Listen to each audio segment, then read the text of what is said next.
Hello, everyone. Happy Saturday. I'm Shawnta Jackson, and my purpose in life is to help people to help themselves and others.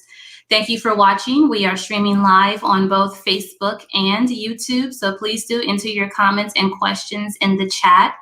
And today's topic is a very important topic. I'm bringing on a researcher, a professor, and also a two-time author, and he's an author of actual criminal justice textbooks.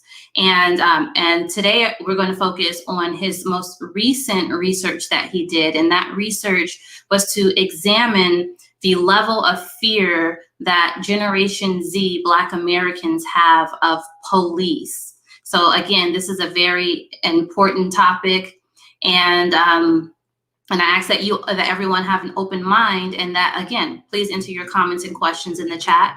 And this episode is brought to you by Ambient Journeys, your travel agent, Amber Jackson. You can learn more or contact her at ambientjourneys.com.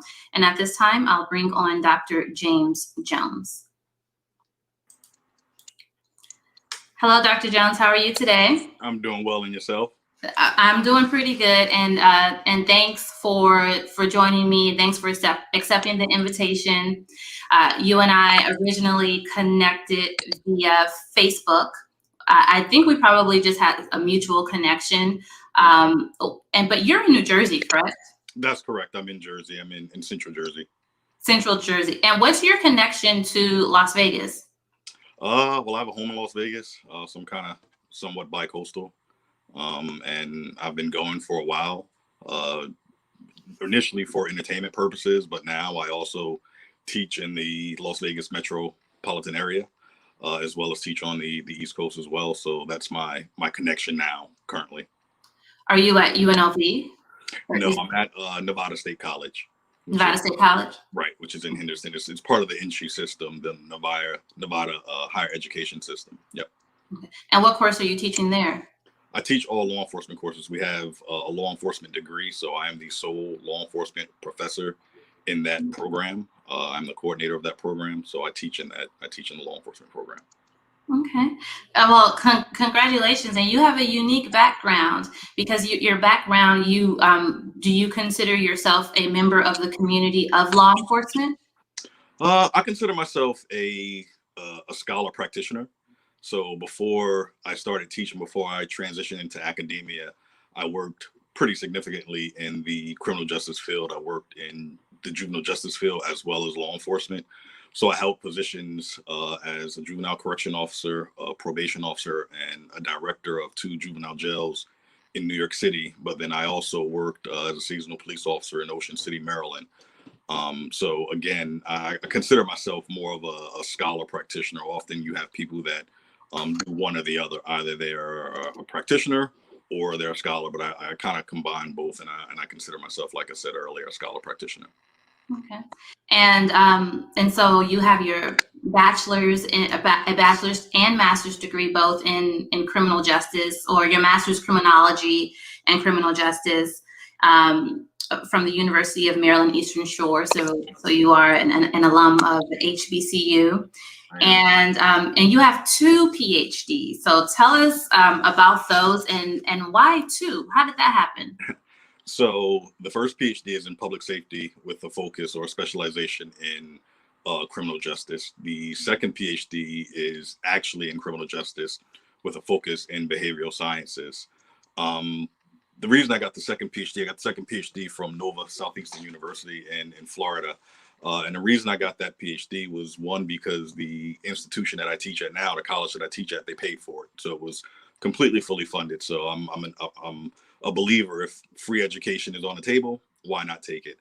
But then in addition to that, getting a second PhD with a focus in behavioral sciences allowed me to teach across and research across disciplines. So both criminal justice and psychology. A majority of the classes for the second PhD, especially as it relates to behavioral sciences, was taught out of the psychology department. So they were more along the lines of psychology classes focused on criminal behavior. So that allowed me to research across disciplines and marry 2 disciplines that I think is important in understanding criminal justice, understanding criminal behavior, but then also understanding how police think when reacting to certain situations.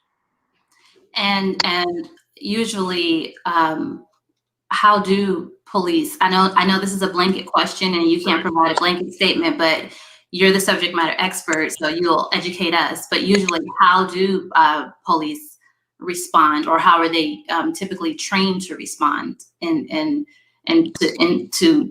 calls or situations? Right. So, I mean, traditionally, police are supposed to respond and consider the sanctity of life and ensuring that people are safe when they respond. Of course, they do have the right to use deadly force when deadly force is warranted, but that the scope of the use of deadly force should only be used when their life is threatened or someone else's life is threatened.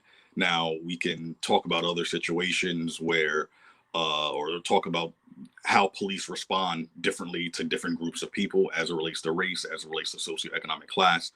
Those are some of those intervening variables that we have to look at and that we have to discuss and move forward in changing how that happens. But again, overall, when you're talking about police response to behavior or police response to calls for service, it really should be predicated on the sanctity of life and preserving that sanctity of life. But again, we have to look at some of those other intervening variables, which we'll talk a little bit about today. Okay, and yes, and that brings us to the title of your dissertation, and an examination of African Americans' fear of police among Generation Z. Correct. Why this topic? Was there a gap? There was a gap in the literature, and really the gap in the literature uh, was two things. One, it was specifically on Generation Z, because when you look at the previous literature, there's a significant number of studies that examines fear of police, specifically African American fear of police. And realistically, when we look at that, usually a lot of the studies are looking at blacks compared to whites and how receptive they are of law enforcement. My study specifically looked at obviously Generation Z, those between the ages of 18 and 24. And Generation Z really is from 6 to 24, but I focused on 18 to 24. But then also what I wanted to see was, does fear of police among this group, Generation Z, differ based upon a number of things? Does it differ based upon gender, age, within Generation Z, education level, region of the country, as well as neighborhood of residence? So that's what I was looking at. And the reason why I chose Generation Z again was, number one, because there was not a lot of research on this specific age group. But then number two, this is the age group that's really responsible for the movement that we're seeing as it relates to changing the narrative and changing what's happening with African Americans and police. So again, when we look at a lot of the protests that we saw last year, a lot of it was guided by this group of individuals, this age range. So I thought it was important to understand how fearful, or to understand if they were fearful and how fearful they were of the police, or are they of the police. And what did you find? So we found a few things. Number one, when I conducted the research, I was sure that I was going to find that most people were fearful of police, just not what level. Because again, there's a number of studies that show that African Americans are fearful of police, and we'll talk about why in a minute. I conducted research in the past, which was titled Examining Fear, and it looked at African Americans' fear of police in the United States compared to their fear of police in other countries. And they were actually more fearful of police in the United States and more receptive and more and felt more safe around police in other countries. So I knew that African Americans were going to say that they were fearful of police. I just did not know how fearful, and if, again, those variables that I talked about earlier, if we'd see a difference between those. And what I found was that most African Americans in Generation Z were moderately fearful of the police. When we asked that question, we asked, how fearful of your police? And their responses could either be not fearful at all, minimally fearful, moderately fearful, or extremely fearful. And most people said that they were moderately fearful. Of course, you had those outliers where some people said they were extremely fearful and some said not at all, but the majority said they were moderately fearful. What we then found, which was surprising to me, was that people that lived in the suburbs, Generation Z that lived in the suburbs, were more fearful of the police than those people that lived in rural areas. Now, this was a quantitative study. Of course, we only looked at how fearful people were of police. We didn't ask why, which I think that's a study that needs to be done to find out that why do we find that? Why do we find people in the suburbs were more fearful of police than people in rural communities? And there's a number of reasons you could hypothesize. You could say, okay, well, number one, people in your suburban areas have access to the internet and access to smartphones where they can see what's going on a regular basis, compared to some people in rural communities that may not necessarily have access to the things that I just mentioned. There are a whole host of reasons, but we won't know that until we conduct a qualitative study to understand why in that lived experience. Okay, so your research, it was a survey. Right, it was a quantitative study that where I provided a survey. Yes. Okay, and I think that's interesting that you say, like you said, there's the different spectrum, not at all moderately or extremely fearful of the police, but the majority of the respondents said moderately. And now, were these the respondents? Were they the sample size? Was it respondents from across the United States or in one particular region? Right. No, they were respondents from across the United States. Again, one of the things that I looked at was region of the country. So we looked at all different regions of the country. And again, everyone said that they were moderately fearful. We looked at, again, neighborhood of residents, rural, suburban, and urban. And what we found in that group was, or those variables, was that people that lived in the suburbs were more fearful than those that lived in rural communities. Those that lived in urban communities, again, they were moderately fearful. They weren't more fearful than people that lived in other areas. That was the biggest difference in the study that we saw, was literally those people in your suburban areas, for some reason, they were more scared of the police than those that lived in your rural areas. And we don't know why, but we need to do a qualitative study to figure that out. Okay, so let's hypothesize. These everyone that if you're watching, please do enter your comments and your thoughts. And why do you think that people, as it relates to Dr. Jones's study, for the folks between the ages of 18 and 24 who responded, who said the majority said that they were moderately fearful of the police, but it was a heavy focus in the suburbs. Why do you think that folks in the suburbs are more fearful of the police versus in urban or rural areas? For me, I'm usually, so we're talking about, for one, African American versus Black. I want to let's hold on that. I want to talk to you about that as well. And so, my son, we live in the suburb. However, we live in a Black suburb. Okay. Majority. I would say majority Black. It's mixed, it's multicultural, multiracial, multi-ethnic, but I would just say that the majority of the folks here are Black. And however, the county that we live in, it's our geographical area where it happens to be a Black suburb, but the majority of the county, that's not the case for the majority of the county. The majority of the county is white. So the police, the force, the law enforcement, these are white law enforcement officers who probably don't necessarily live within our community. Right. And so, like usually, even just with, even if it's gangs or if you have conflict with someone, or if it's street and law enforcement is not involved, it's usually the scared person. It's usually the person that really doesn't identify with you. Those are the ones sometimes who have their preconceived notions and sometimes the most to prove. And so those are the ones that usually start the fight. Those are the ones that pull out the gun to shoot because of their own fear or their own disconnect. Right. So and I call that policing based upon stereotypes. And that's one of the arguments that I made in the past in reference to when we talk about police reform, some of the ideas that we have in reference to reform the police and decrease this. Just exactly what you're talking about is residency requirements. Residency requirements for recruiting, meaning that if you're a police officer, you should come from the community in which you're going to be policing, number one. Number two, when we talk about police reform, we have to diversify policing, because when you look at policing right now, it's primarily made up of middle-class white men. But that's not what our society is made up of.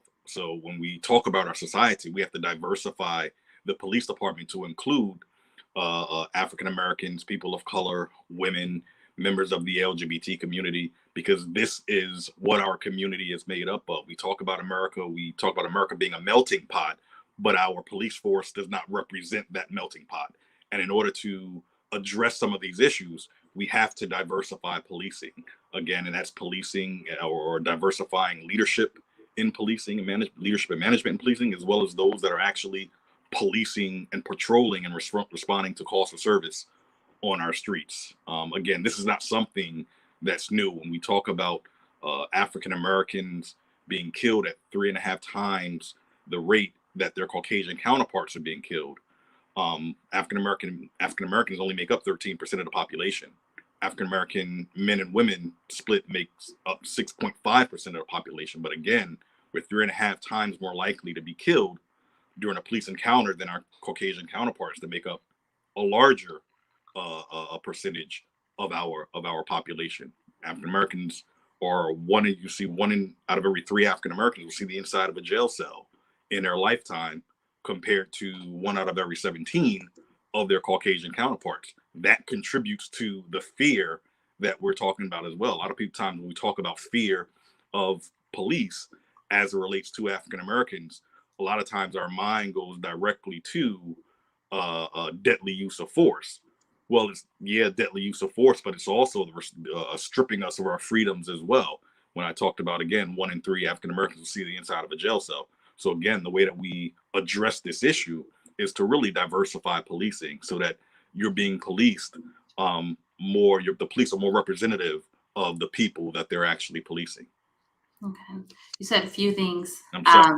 No. This is good. You said a few things, but I want to go back. So I noticed when you're speaking, you and then even in the title of your research and your abstract, you say African Americans, but once you go a little bit into the literature, you talk about Black citizens. Now, from your perspective as a researcher or just as an individual, so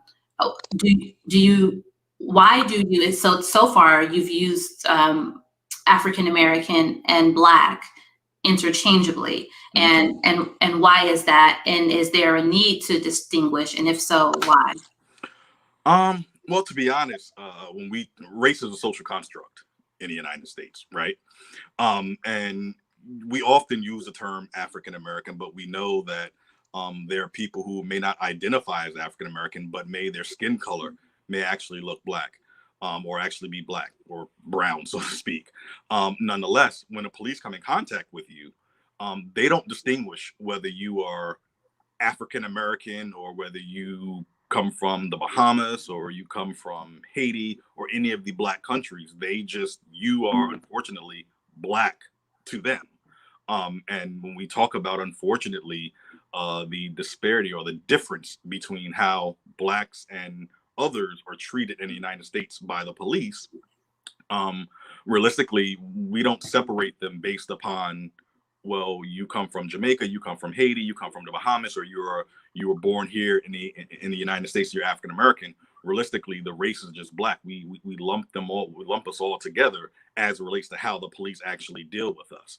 So again, we can talk about a number of different people in the United States that may be of different backgrounds, ethnic backgrounds, but were Black, but that were killed by police. We can talk about Botham Jean. We can talk about Abdou Diablo, which that happened a long time ago. We can talk about Tamir Rice, Eric Garner. All of these people, again, their race is Black, but they come from different areas. So again, that's why I used it interchangeably in the research. Okay, and we do have a comment. We have a comment from Camden Burton. Camden Burton, and Camden says suburban areas are sometimes predominantly white, so police officers patrolling that area will more than likely be white and have a bias, which results in more negative altercations with Black people. And so Camden, thank you so much for your comment. And as you can see, Dr. Jones and we do concur and agree with your statement. And thank you for chiming in. And then We have my mother chiming in from Las Vegas, and she says, "Good morning, great topic. Moderate fear in the Las Vegas 89106 that I see daily, Black people being pulled over for the type of car that you drive, waiting to search your car for a tail light of being out." So that's her experience. And in 89106 in Las Vegas, it's in Southern Nevada, the concept of suburban and urban it's a valley, so it's a little complicated, but I would, if we had to classify, I would classify 89106 as an urban area versus suburban. And so that's her experience. And so thank you so much, Miss Belinda, for sharing. And so in addition to diversifying the police force in this country, I believe that we need to focus on the laws that officers are, quote unquote, enforcing. Mm-hmm. The laws on the book, whether it's on the local level, state, or federal level. And I've had the opportunity for the past year and a half, 2 years, to work with the group, the People's Commission to Decriminalize Maryland. And this particular group is a group of advocates, individuals with lived experiences, and organizations. And we're looking to decriminalize people because of their person, because of who they are, because of the color of their skin, because of their income status or their socioeconomic status, because of their mental disability, or because of their housing situation, because they're homeless. And so a lot of times, failure to obey an order. If you don't mind, if you can educate the folks out there, like, why would this be an issue? So think about mental health and disability, cognitive. So yes, there's the bias, right? And so there's the respect and normal, so you have different factors for why tensions can escalate. Right. But failure to obey, can you maybe talk about why that may be an issue in a lot of communities? Right. So you have to, when you look at a lot of these laws, you really need to see where they come from. A lot of people think these laws are new. They're really not. And realistically, we can go all the way back to slavery when we talk about the conflict or the fear that African Americans or Blacks have towards the police or the executive branch of the government. So, of course, we had slavery 1619 to 1865. When slavery ended, you had Reconstruction, which started in 1865 and continued until 1877. And when you talk about Reconstruction, you have what's called the Black Codes. And this is some of the laws now that you're talking about, because a lot of these laws transition from era to era. So from in 1865 to 1877, during the Black Code, during the Reconstruction era, when we had the Black Codes, literally just anything that you did, unfortunately, as a Black person in America was considered illegal. Hence where the 13th Amendment comes, and now you could be re-enslaved through convict leasing. So things such as just congregating together in an area as a group of Black people, that was considered illegal. That was a Black code during Reconstruction. When we look right now in the 21st century, especially in New York City, where people stand in front of their homes, in front of their buildings, their high-rise buildings, that's loitering. That's an erratic, that's a misdemeanor where you can be arrested for right now. Okay, but that started back in the 1860s. Again, there's a number of Black codes just working, being able to work, being able to purchase property, purchase land. All of that was considered illegal in the 1860s during Reconstruction. And in fact, if you ask any historian, a lot of historians will tell you that the Reconstruction era was actually worse for slaves or for free slaves than was slavery, because everything they did was illegal. They could then be placed back into the system through convict leasing because they were now convicted of a crime or just existing. And then when we go from the 1800s, or from 1865 to 1877, and now go into the Jim Crow era, all of those Black codes, if you look at the way the Jim Crow laws are written, they're the same exact laws from Reconstruction, but they just changed them from black codes to Jim Crow. And again, each era in the United States, unfortunately for black people, although black people thought that it was going to be better than the era before, unfortunately, those eras were horrible for black people. So we can go from slavery, we can go to Reconstruction, to Jim Crow, into the Civil Rights era. And a lot of people say, well, the Civil Rights era went from maybe 1877 to 1954 with the verdict on Brown v. Board. And some say it even went even further into the Civil Rights movement into 1964, where you talk about the signing of the Civil Rights Act. But literally every era, slavery, Reconstruction, Jim Crow, civil rights, and now into the 70s and currently to mass incarceration, all of these eras were horrible, unfortunately, for black people. So again, when we talk about these laws that we're seeing now that are responsible for police and blacks coming together and unfortunately having a conflict where things can escalate, a lot of these laws are not laws that just started now. These are laws that were present in the past and just transitioned from era to era. So again, when you're talking about loitering in New York City, and unfortunately that's an arrestable misdemeanor in New York City, a lot of times you have conflicts because people say, well, listen, I live right here. I live upstairs on the 12th floor. How are you going to say that I'm loitering in front of a building that I live in? And that's an urban area. And a lot of times that's the difference between urban and suburbia. I can come outside and stand on my porch, stand in front of my house with a group of people, even stand in the street with an open container and probably not be arrested because I live in the suburbs, versus in an urban area, that'll be an arrestable misdemeanor that creates a conflict that can escalate to, unfortunately, the deadly use of force. And then you talk about some of those police officers that may not be from the area and are policing based upon a stereotype that, unfortunately, they believe all African Americans, all blacks are negative, and this is what they do, and they're non-compliant. But realistically, that's not true, because in the suburbs, when you look at, let's take marijuana use in the suburbs compared to the urban area, the inner city, the use is at the same rate.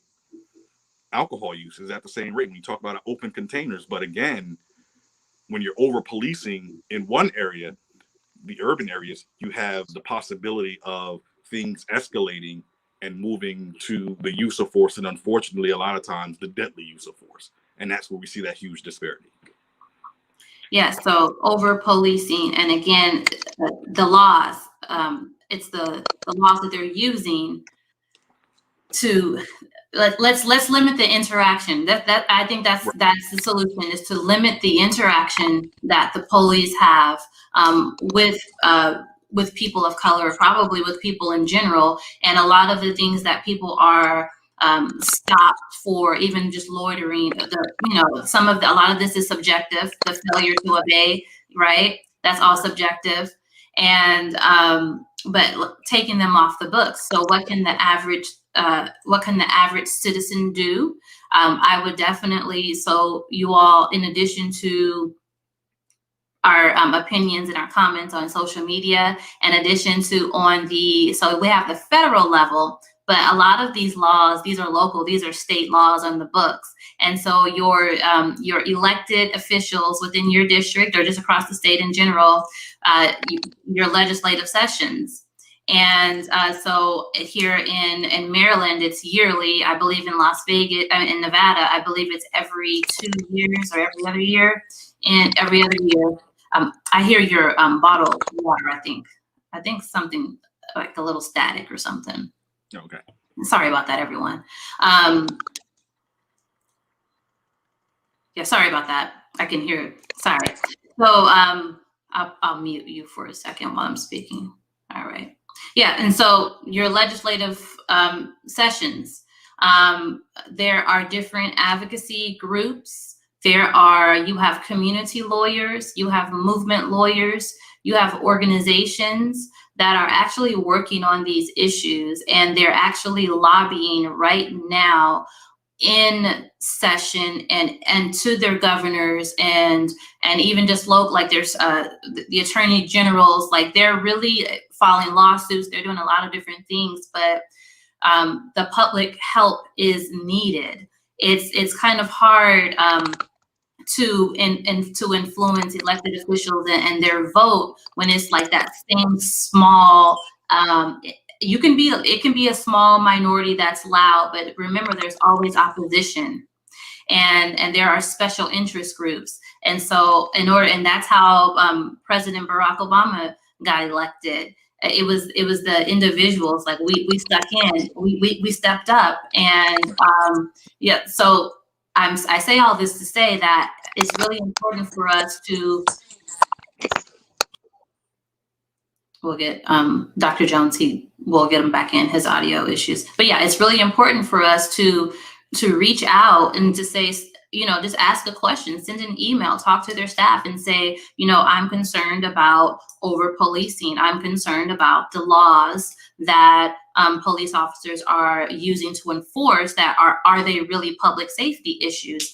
I'm concerned about reparations. Whatever your concerns are, I encourage you to reach out to them and have in conversation and say, what are you doing? Are there any upcoming laws? Were there any? These elected officials, hold them accountable.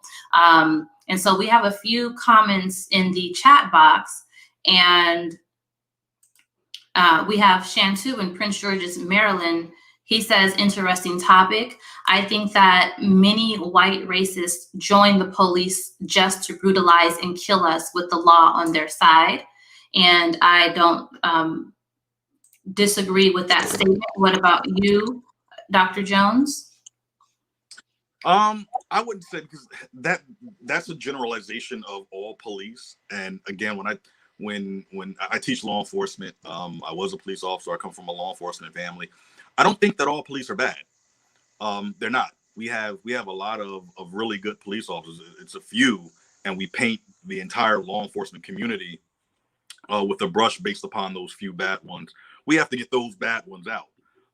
Now, will I say that there are not some that engage in the behavior that he mentioned? There are some, but I don't think that's the majority of law enforcement. I don't think that's law enforcement in general.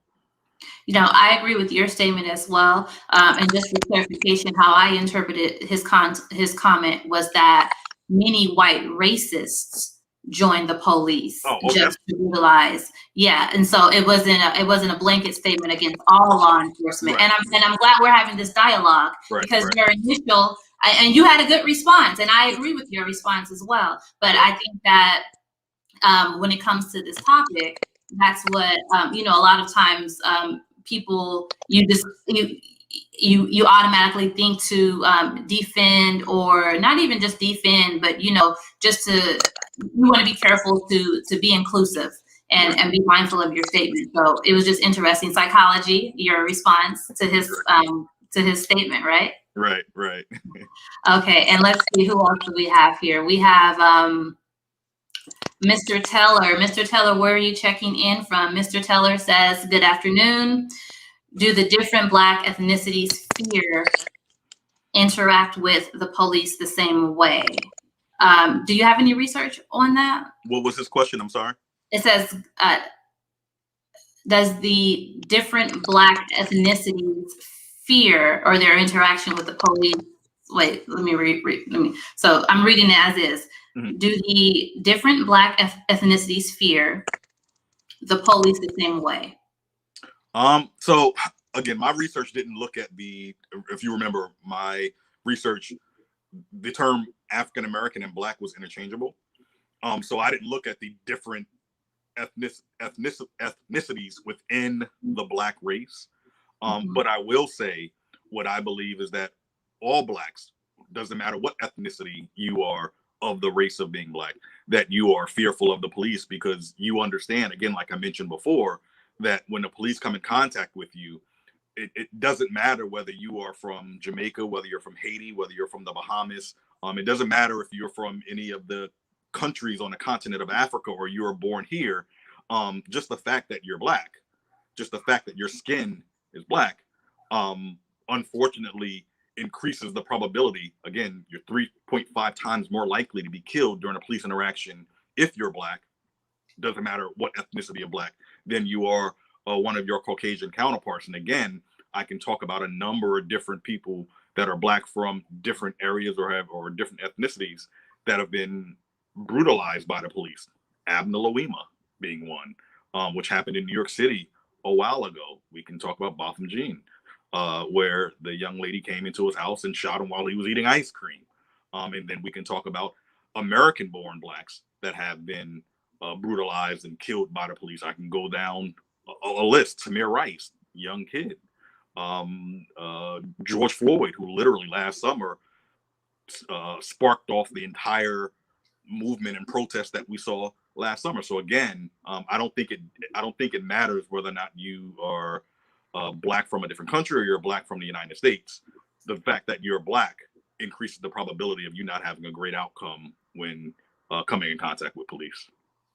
Yes, and the statement that you made about, it doesn't matter where you're from, because of your identity, because of the color of your skin, your outcome is a poor outcome or an unfavorable outcome is most likely to occur, right, when coming in contact with the police. However, I can say that based off of, and this is not based off of any research, but I can say that based off of my experience and just conversations with friends in a lot of immigrant and refugee communities, a lot of Black immigrants and refugees, when they first come to this country, it's kind of, yes, it's a natural culture shock. But there's this book called Learning to Be White by Vandeka. And while you were speaking, I was thinking about the book, but then I was thinking about with Black immigrants and refugees, I'm just thinking about their shock of how, learning to be Black in America and having the Black American experience, because I'm pretty sure based off of the programs and the things that they've been taught and culturally, and usually the education is a colonial, education. Right. And so, they come here, and then there's that experience of learning to be Black in America. So that is just a comment, something that I was thinking about. We have actually a few comments in the chat box. I'm going to make sure, I'm going to try to get everyone as many as possible. Rodney Gibbs, and it's a question, and I'll allow you to address this question in your professional opinion. What took the United States government so long to acknowledge police reform? I think I don't think the United States really acknowledged it voluntarily. I think they were forced to acknowledge it. If you remember when Emmett Till's mother, after he was killed, she left the casket open so that the country could actually see the lived Black experience in this country. I think that's what's going on right now. Generation Z is using technology to show America what actually the lived experience is with Blacks in America as it relates to their experience, not only with racism, but with the police. So they're actually filming this as it goes on. And there's a saying, the revolution won't be televised. Well, it's being televised right now because a lot of our Generation Z, they're using their phones, they're using the power of social media to show America what's going on. So now it's starting to change the narrative, it's changing the perspective. And now with people seeing that, America has no choice but to change what policing is, the face of policing, and how police deal with Black and brown people. It wasn't voluntary. It's nothing more than now they're being forced because of literally, like I said, Generation Z. We had our civil rights pioneers in Dr. King and Malcolm X and Jesse Jackson in the 60s, but they didn't have the power of social media. They did great with the resources that they have. Now, this new wave of literally the Generation Z, these are our new civil rights leaders, and they're doing it differently. We have to take our hats off to them because, again, the young lady that filmed had the mindset to pull out her phone and film George Floyd for 9 minutes being killed by Derek Chauvin. That conviction would not have happened had she not had the mindset to do it. And she's part of Generation Z. She's one of those people that are responsible for pushing forward and forcing the change that we're seeing now. And okay, and so a counter comment is usually sometimes I've heard, these people are recording. What are they doing recording? If I was there, I wouldn't be recording. That's what you think about this generation who just wants to pull out their cell phone. But what it makes me think about, again, there's an organization that I'm associated with in Baltimore. It's called Baltimore Action Legal Team. And that organization is a group of community lawyers, and it was derived out of the murder of Freddie Gray by police officers in Baltimore City, and out of the uprising that occurred. And so what these lawyers, what they initially started to do, a lot of people were a little bit confused about the legal process as it relates to the criminal side with the officers and versus the civil suits. And so there was an opportunity for them to provide community education, but as a part of their community education, they also provided protest training. And in this protest training, and just any type of training, when you're out with the group, everyone has different roles and responsibilities. So you may have, okay, so this is, just think about if we have a jog, and it's like, okay, so your role is to get people registered over there, and you're the photographer, you're the videographer. So I think it's important for us to keep that in mind too. Sometimes when incidents occur and protests, or in George Floyd's case, it wasn't a protest. But, some people, like I said, some people were like, how can everyone just sit around and not do anything? But for this one particular person, like you said, that it's kind of like a catch-22 for this one particular person, this Gen Zer who was recording. Because of her recording, the officer was able to be arrested and proven guilty of his crime versus, just, hearsay. But yeah, so definitely everyone has kind of like their little roles. And so in the revolution, you gotta pick your role, right? And then also, again, I encourage you, reach out to your elected officials and the issues. It's the laws that the police officers are enforcing. So we need to change the laws. And so I just want to put that out there. Before I go to the next question, anything that you would like to add, Dr. Jones? Again, like you said, it's really, when you look at the deadly use of force, a lot of it's on a local level. Most times you don't see the state police or our federal law enforcement agencies involved in this. It does happen, but it's not at the rate of our local police departments. And so to go back to what you said, removing or changing and decriminalizing some of those laws that contribute to the interaction, the police-public interaction, would actually help significantly. And that starts with, a lot of people are big on voting on a federal level, but I tell people all the time, your local elections of your judges, of your state prosecutors, because again, your prosecutors are the ones who's going to determine whether you're charged or not. A lot of that decriminalization of some of those laws starts on the local level, and that's why our local elections are so important. Right, and not just decriminalization, not just the laws, but decrim of people. Right. I'm not guilty of doing something because of the color of my skin, because because I'm in poverty, or because I live in a certain area, or because I'm homeless, or because I have a mental disability and I have cognitive issues, and I don't respond to you with respect how you think I should respect you. I'm not a threat to public safety, and that's the issue with laws. Right. And what you just mentioned is classic Karl Marx conflict. That's it's classic Karl Marx conflict theory, where the upper class makes laws to support their way of living against the way of living of the lower class. So again, like you said, you're criminalizing a group of people based upon poverty. You're criminalizing a group of people based upon, unfortunately, race. And realistically, that's conflict theory, Karl Marx 101. Any sociology class talks about that. Thank you for that education. And Rodney Gibbs, his question is, do you think that the community leaders should be involved with hiring with the hiring process of police officers potentially controlling their communities? I don't think that's a bad idea.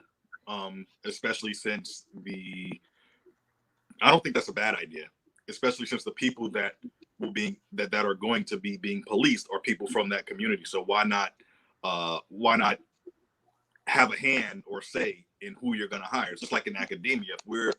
If we are hiring a president, the faculty sits in on that interview committee to ensure that they're a good fit for them as well. So I don't think that's a bad idea at all. Okay.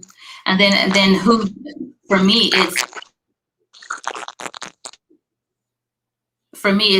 who chooses, who's the community leader, who defines that. You know, sometimes when we think of community leaders, we're not thinking of some of those non-traditional folks. We're not having someone from the neighborhood who is who was a gang leader or a gang member there, you know, as far as community. We're thinking sometimes community leaders, of course, pastors and folks of community organizations. Those are some of our natural community leaders, but community can definitely be defined a different way. So I think that's important for us to consider. I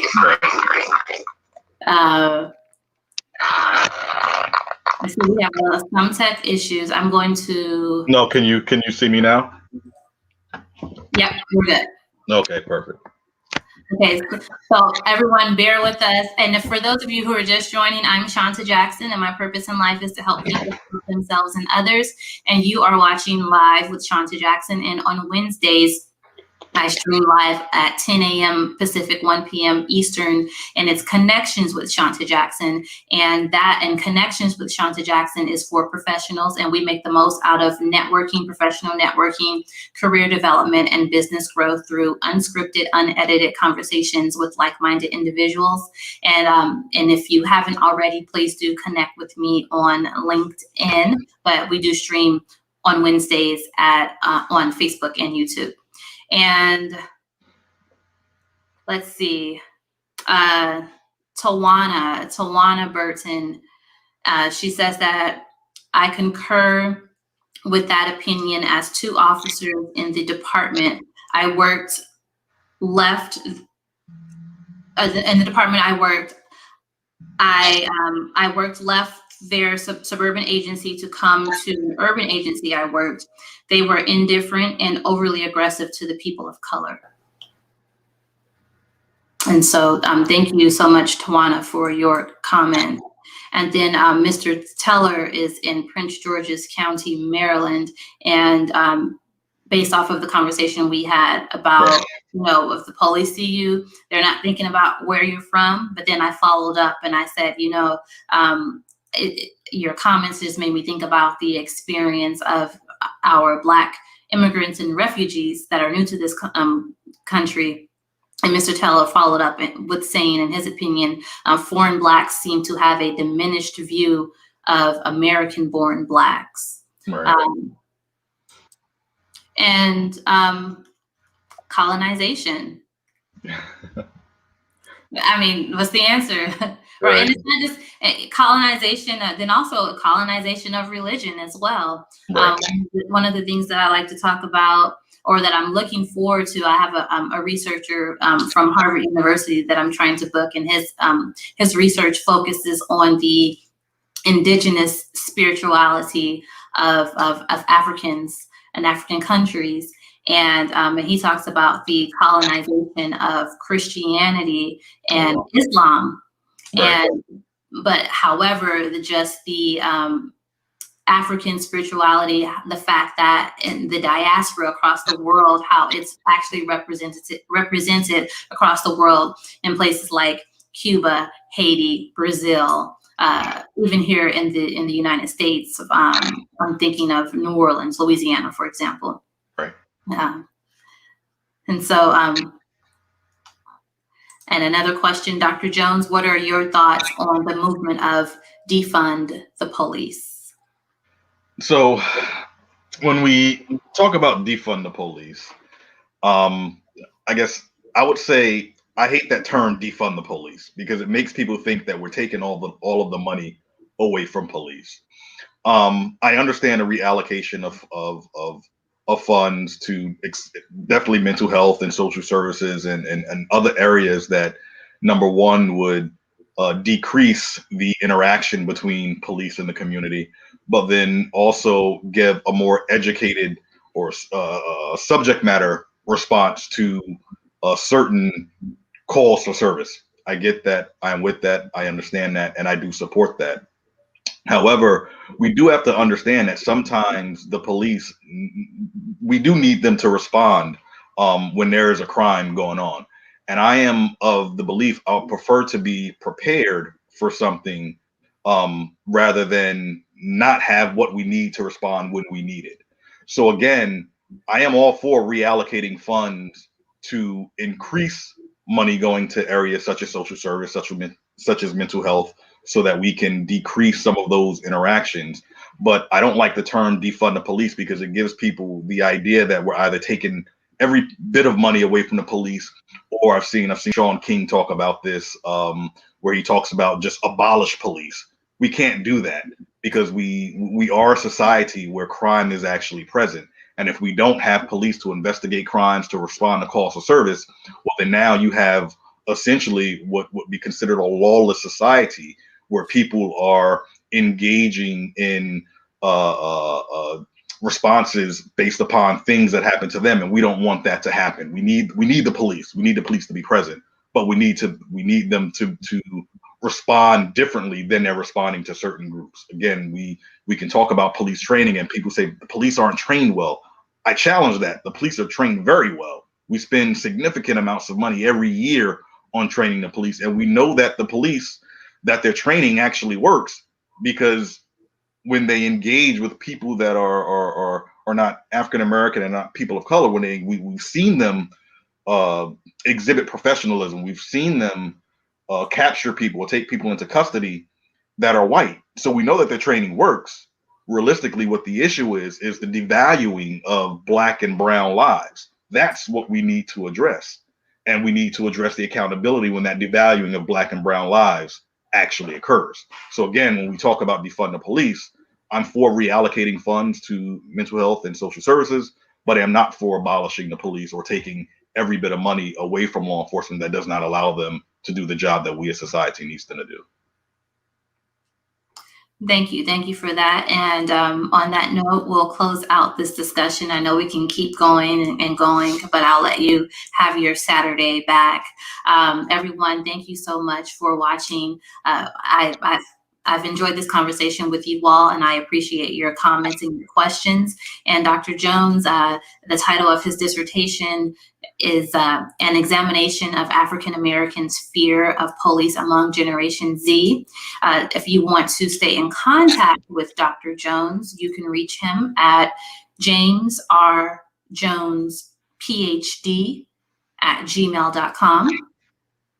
And again, follow me on social media at the Shawnta Jackson, and you can connect with me at LinkedIn. And my LinkedIn is Shawnta Jackson MPH. And as always, you can follow me and learn more at shawntajackson.com. And Tawana Burton says, thank you. This was a great conversation. And thank you, Tawana, for checking in. And you all have a great, wonderful day. And until next time, thank you.